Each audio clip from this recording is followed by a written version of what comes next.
Greetings, fantasy football players. Part two of NFL Dynasty rookie draft. Also going to include the first waiver run, which happened, in my opinion, a little too quickly after the draft, but it worked out, I think, to my advantage because not too many people were prepared, and of course, I was. So when last we talked, we were only like partway through the first round here. This rookie draft is now over.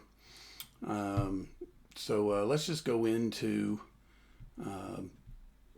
draft results and let's just take a look at how things went here, and then I'll show you the roster and how that shook out. First of all, for those who don't remember, I had the 1-6. This is me here.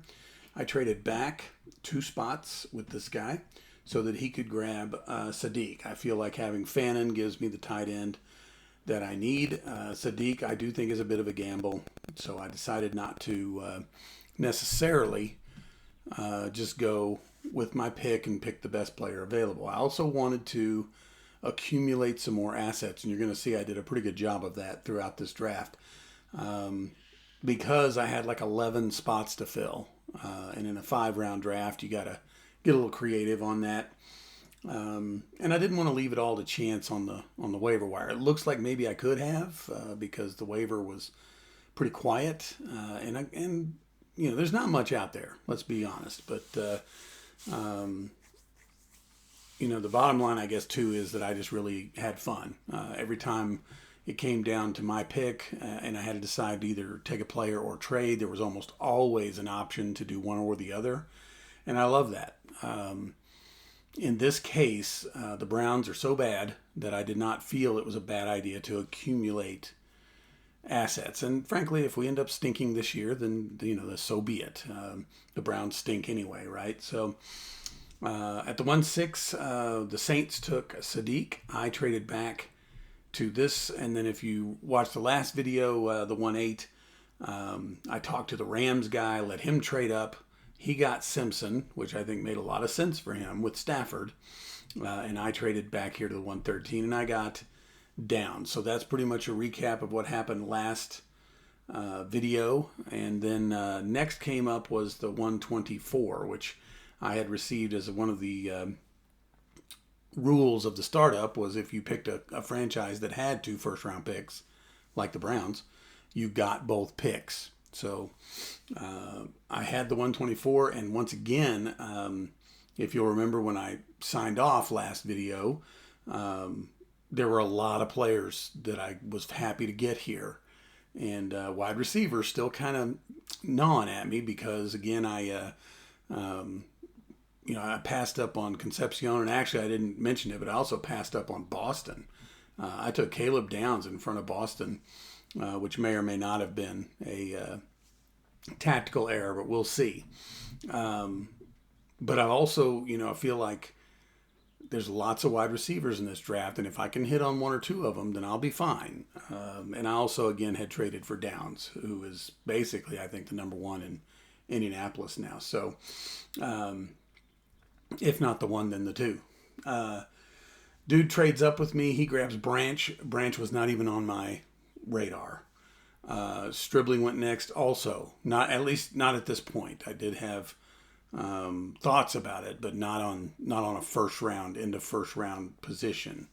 And Williams. So these 3 players here were not really on my radar. Beck kind of was, because again, I was still kind of looking at quarterback, but I was not terribly upset that he was gone. And then came my pick, and as much as I kind of needed wide receiver, it again just seemed to me like there was so many receivers out there that it probably was better off. I was better off grabbing a thinner position. So I grabbed Coleman for the Broncos, and now so I've got Quinshawn Judkins, I've got Dylan Sampson, and now I've got Jonah Coleman, which gives me a little bit of a more dimensional running game. So I was okay with that. Traded back, got Downs, who, again, as a fantasy player, may not be the best player ever. Defensive backs typically get a little bit nerfed in this stuff. but I do think he's going to be a very fun player to watch, and he's just going to be really good. So I'll take Caleb Downs, and he's going to anchor my, safety position if I stay in this league for 15 years probably. So we'll go with that. Coleman, that's one of those. If I get 3 good years out of him, and maybe he's good, maybe he's not, who knows? But again, we're at the back end of the round, so let's give it a try. I'm also invested in R.J. Harvey in a couple of spots in some other leagues, and I do take that into account. So it doesn't hurt to have Coleman, in another couple of spots. So yeah, first round, Stroud and Coleman. We came back then in the second round, and I traded away the 2-6. And this guy picked up Skylar Bell. Now, I will tell you, that was one where had I kept that pick, I probably would have taken Skylar Bell. So that one, again, might end up hurting me. If Concepcion and Skylar Bell end up being just absolute studs and I had a chance at them, I won't lose sleep over it because it's a free fantasy league, but it will teach me a lesson in the future that I will not be quite so eager to trade away when I've got a shot at who I ought to take. So I traded back. So just kind of pay attention to how this looks here. And this was probably, again, maybe a little bit of a tactical error. I traded all the way back to the 218. On paper, it didn't seem like much. It was 12 spots. But as those 12 spots started to go, it really started to hurt a little bit. And I'll kind of show you here. Skylar Bell goes, and then I had a little bit of interest in Hurst. I was a little surprised he went that soon. And I had a lot of interest in Surratt and Brazel. Don't know if I'm saying those names right. If I'm not, I apologize to their families. But I was really hoping at least one of those would slip down to me, and they didn't. I think Black was a little early here. So I ended up, again, going defense. And again, I think this linebacker at Minnesota, Golday, is going to be maybe a day one starter. So now all of a sudden, even though my defense is pretty good, I've got layers. I've got, the future kind of set. And let's be honest, the Browns defense, Myles Garrett, kind of old. Some of these other guys who I can't name off the top of my head are kind of old because I'm not a Browns fan. But I went with Golday. And that's another example of one of those defensive players that slid that was probably worth a better pick than where I got him, which means, I got some value out of that. So I grabbed Golday. And then as we slide on down the rest of this second round here, not a whole lot to me. Here's Allar and Nussmeier, which again, I was kind of looking for quarterback, and I'll show you later what I did. Heidenreich going here was a little surprising to me. I've been trying to get him, and the only league I've got him in was an auction league, and it just so happened I had the money to get him, and I had to bid up. So lots of people loving Heidenreich. So that's the second round. And then third round, I kept my 3-6 pick. And again, the fact that the Cowboys took Downs in the first round and Lawrence in the first round, but here I am in the third getting him. I was very happy about that. By the way, two of my least favorite teams, Browns and Cowboys, and I'm kind of loading up on those guys. But I just really thought Malachi Lawrence should have definitely been picked by then, and I could not say no, so I picked him up. You might be asking yourself, well, if I knew what my priorities were, why wasn't I addressing those things? Well, here we did. This is part of what I had picked up in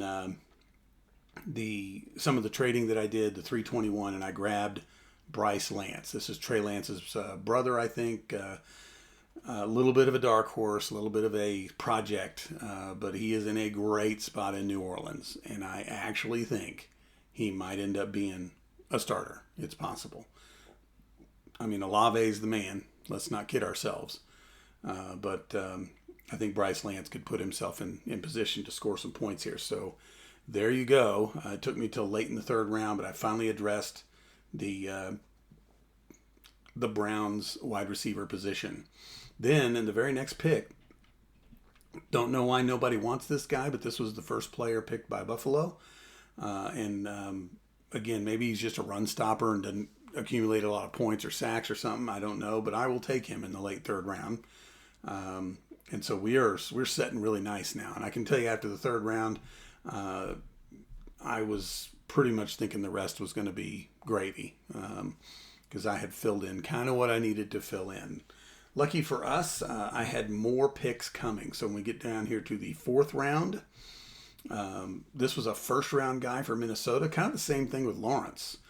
If they're going to take this guy in the first round, I feel like he's got to be worth something, maybe even better than a 4.6, which is where I got him. So I went ahead and grabbed Banks. And then as we went down the fourth round here, you'll notice I found another wide receiver, Coleman. In fact, it would not shock me if Coleman also ends up being a starter for Miami. So Lance and Coleman, kind of my dart throws, if you will, as far as trying to help out my Browns wide receiver core. That being said, man, my defense I think is pretty stacked. I already had a good one, and I've just kind of put extra layers in every single spot. So we'll see how that looks toward the end. And then I ended up making another trade where I picked up some extra fifth round draft capital. And so 5.6, look at this defensive line, 3 straight on this 0.6. And my 0.6 in each round, pick 6, if you will, in each round. What I really wanted to try to do with those 3 picks was go with the best player available. Offense, defense, didn't matter. And I really think I did. Lawrence, Banks, and Jacas, just really, really good players. So in the end, that worked out. And then when I got these other picks that were not quite, my picks, but I had acquired them through other actions, I tried to go with, more like a need or kind of who I wanted as far as players go. So here's a 5.18, and I did go grab Peyton. I don't know that I can be over invested in this player. I have picked him up almost everywhere I can. He is going to be backing up Jalen Hurts at least for a year, if not a couple. But I think Peyton's got a shot at being really, really good. So there's my stash for the Cleveland quarterbacks. And then I ended up with actually another pick, and this was definitely a fan pick because I am a Steeler guy. I went ahead and grabbed Wetjen. I even went and looked at the return yardage points and stuff like that in the settings, and trust me, there's not very many. But I wanted this guy, and again, we kind of need receiver help, and there's a chance he could end up being the slot receiver for the Steelers. Let's be honest, Roman Wilson is a failed experiment at this point. So maybe he can come back, who knows. But went ahead and grabbed Wetjen, and so if you look at the roster here,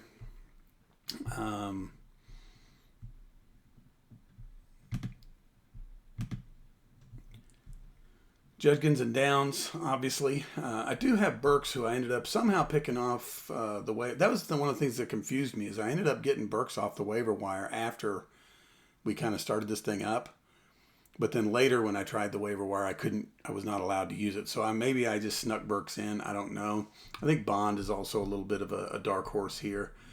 Here's Fannin, Sampson, Coleman, and I do think Watson will be the starter. Generally speaking, don't need a whole lot of rookies in the starting lineup here. I will probably be starting Downs because I do think he's a day one starting safety for the Cowboys. So not a whole lot there to worry about as it goes. Here's a couple of depth pieces at quarterback. I'm gonna have the Browns quarterback most likely, almost no matter what. So throughout the season, we'll see how that goes. Here's a little speculative ad. So when we did the waiver wire, I grabbed Austin Eckler. I do think he will end up playing somewhere. Here's Coleman and Lance, my 2 dart throws at wide receiver. I have a couple of transactions in. That's what this little 3 is right here. Couple transactions in where I'm trying to pick up just a few more. This is a rookie tight end for Cleveland who I can get or not get. Doesn't bother me too much. Same with this linebacker for Cleveland. Not too worried about it. But I will cut Sanders and Corley if necessary to get these guys. So Just know those are some waiver wires that are already put in. I picked up Eckler. Corley's probably going to end up on the chopping block. One of the big waiver wire things I picked up was Njoku. In fact, I feel like he's one of the guys that I tried to pick up. So I got him. He was added by Zeus, whoever the Zeus guy is, and then he was cut. So I don't feel like I was picked on. But then I picked him up, and he was cut again by the commissioner. But then I just went and bid $261 on him, which was way too much. Nobody even came close. But I feel like he should have been on my roster anyway. So I went ahead and overbid and got him. And he's my insurance against Fannin. He is playing for the Chargers, by the way, which I think is going to work out for me. Here's a whole string of just defensive depth that I drafted. Banks, Lawrence, and Parker, who I think are all going to work out. And Goldie, who I think will also work out. I was able to put Najee Harris on injured reserve, which is kind of cool because it opens up another bench spot and I can make another waiver run for another player. Here's some players. Jackus, Wedgen, and Peyton I did draft, but I did also pick up Roush and Koziel for the Jaguars. These are rookies as well. And as you can see, I'm trying to kind of build some depth there. So we get through all that just to say this. We've got our full allotment of 2027 draft picks, and then we've got a couple of extra 2028 draft picks. If I can turn some of those 2028s into 2027s, I will, because I think this 2027 draft is going to be awesome. So if one of these draft picks hits, and I don't really think I need them that much, I can reach out and maybe try to get a draft pick out of them, especially, Koizel or Roush or somebody who I just spent some waiver money on, some fab money. If you can turn that into a draft pick, to me, that's a win. So anyway, that's how it all ended up panning out for the Cleveland Browns in the NFL Dynasty League. Probably going to mothball this one a little bit until way closer to the season. Really have to kind of see where Eckler lands, if he does. Najee Harris, if he lands somewhere. See how Isaiah Bond does in training camp, that sort of thing. It'll hurt a little bit if Jerry Jeudy ends up having like an all-pro season this year. That might end up being a little bit disappointing for me. But I just think that the Browns are kind of moving on and changing direction. They don't draft Boston and Concepcion to have these guys be, bench warmers. They're gonna put them ahead of Jeudy and Tillman if they can. The other thing I've noticed with the Browns too is they don't tend to draft well. So I'm not necessarily convinced that Concepcion and Boston will work out.